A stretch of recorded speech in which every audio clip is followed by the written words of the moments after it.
கிறிஸ்துவுக்குள் அன்பான தேவனுடைய பிள்ளைகளே, ஆண்டவரும் உலக இரட்சகருமான இயேசு கிறிஸ்துவின் இணையற்ற நாமத்தினாலே உங்கள் யாவரையும் வாழ்த்தி ஆசீர்வதிக்கிறேன். கர்த்தர் உங்களை ஆசீர்வதிப்பாராக. சரி, இன்னைக்கு ஜூலை 9ஆம் தேதி மங்கள வார்த்தை நிகழ்ச்சி மூலமாக உங்களை நேரடியாக சந்திக்கிறது எனக்கு ரொம்ப சந்தோஷம். இன்னைக்குள்ள மங்கள வார்த்தைக்கு நம்ம போகலாமா? எடுத்து வாசிங்க. சங்கீதம் 52:8. நானும் தேவனுடைய ஆலயத்தில் பச்சையான ஒலிவ மரத்தை போல் இருக்கிறேன்.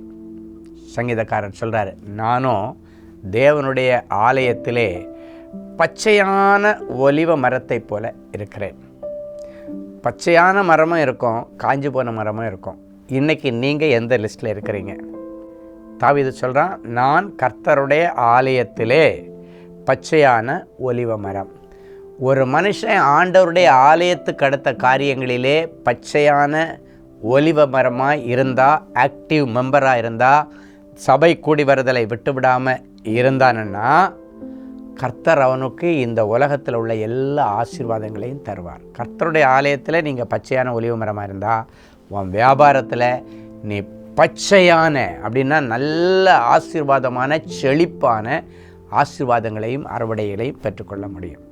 ஸோ நம்முடைய வாழ்க்கை கர்த்தருடைய ஆலயத்தை பேஸ் பண்ணி இருக்கணும்னு வேதத்தில் சொல்லப்பட்டிருக்கிறது. அதனால தான் ஆண்டவர் சொல்கிறாரு, என் நாளாகிய பரிசுத்த ஓய்வு நாளிலே என்று சொல்லி அந்த தேவாலயத்தில் நம்ம கூடுகிற அந்த பரிசுத்த ஓய்வு நாளை குறித்து ஆண்டவர் சொல்கிறார்.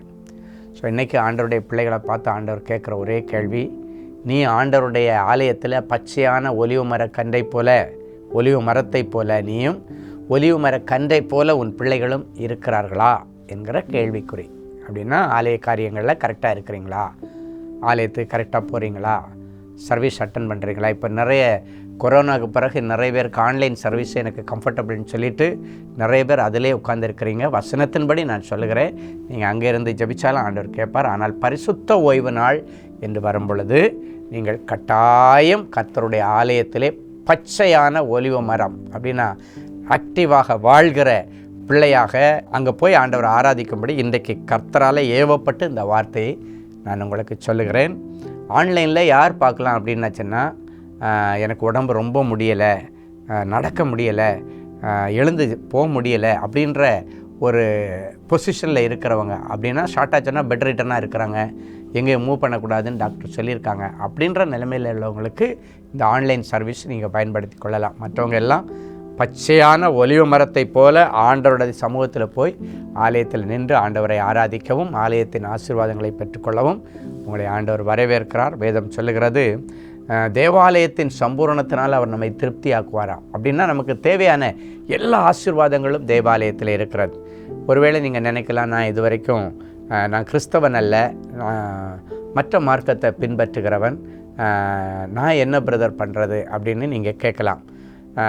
நீங்கள் ஆலயத்துக்கு வர்றது தடை இல்லை, ஏன் வர்றீங்கன்னு உங்களை யாரும் கேட்க மாட்டாங்க, நீங்கள் வரலாம். அப்படி இல்லை, உங்களுக்கு வீட்டில் அதற்கு அப்ஜெக்ஷன் இருக்கிறது, உங்கள் ஹஸ்பண்ட் சொல்கிறாருன்னா ஹஸ்பண்டுக்கு நீங்கள் கீழ்ப்படியணும், அப்பா அம்மா சொல்கிறாங்கன்னா நீங்கள் கீழ்ப்படிஞ்சு நீங்கள் ஆன்லைனில் பார்க்குறது உங்களை ஆவிக்குரிய ரீதியாக வளர்த்து கொள்வதற்கு ஓகே, அதுவும் ஒரு குறிப்பிட்ட காலம் வரைக்கும்.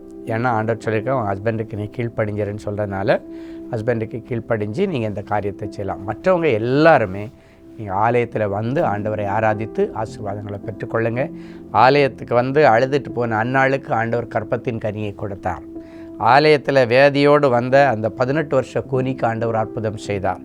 கை சூம்பின கையோடு வந்த ஒரு மனுஷன் ஆலயத்தில் வந்தார், ஆண்டவர் அவனை குணமாக்கினார். ஆலயத்துக்கு வெளியில் எழும்பி நடக்க முடியாமல் பேரலைட்டிக்காக திமிர்வாதமாக கிடந்த ஒரு மனுஷனை ஆண்டவர் சுகமாக்கி ஆலயத்துக்குள்ளால் கொண்டு போய் அவனை ஆசீர்வதித்தார். அற்புதம் நடந்தது. ஸோ இன்றைக்கி அப்படிப்பட்ட அற்புதங்கள் உங்கள் வாழ்க்கையில் நடப்பதாகன்னு நான் ஆசீர்வதித்து ஜெபிக்கிறேன். கட்டாயம் இந்த வாரம் நீங்கள் மிஸ் பண்ணாமல் ஆலயத்துக்கு போங்க, ஆண்டவருடைய சமூகத்தில் மனவிட்டு பேசுங்க, உங்களுக்கு வேண்டியதெல்லாம் ஆண்டவர் செய்வார். ஜெபிக்கலாமா? அன்பான ஆண்டவரே, உமக்கு நன்றி.